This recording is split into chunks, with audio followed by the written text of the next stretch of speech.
இன்றைக்கி ரொம்ப காரசாரமான 2 ஸ்டெப்பில் சூப்பரான சிக்கன் கிரேவி ரொம்ப ஈஸியாக எப்படி செய்கிறதுன்னு பார்த்துடலாம் வாங்க. டேஸ்ட்டு அவ்வளோ சூப்பராக இருக்கும், ஈஸியாக செஞ்சு முடிச்சிடலாம். இது செய்கிறதுக்கு ஃபஸ்ட்டு 2 பல்லாரி வெங்காயமும் 2 சின்ன தக்காளியும் கட் பண்ணி எடுத்திருக்கேன். ஒரு 5-6 பல்லு பூண்டை வந்து அதிலே தட்டி வச்சுக்கிட்டேன்.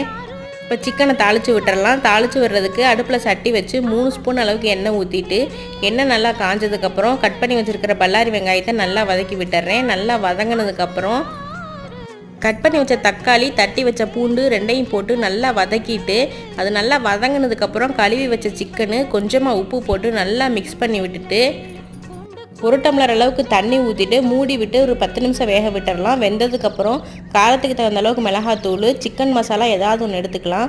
அதையும் போட்டு நல்லா மிக்ஸ் பண்ணிவிட்டு ஒரு 20 நிமிஷம் அப்படியே சிம்மிலே வேகட்டும். வெந்து நல்லா எண்ணெய் பிரிஞ்சு வந்ததுக்கப்புறம் கொத்தமல்லி தலையும் கொஞ்சமாக வந்து பெப்பர் தூளும் தூவி இறக்கணும்னா சூப்பரான சிக்கன் கிரேவி ரெடி.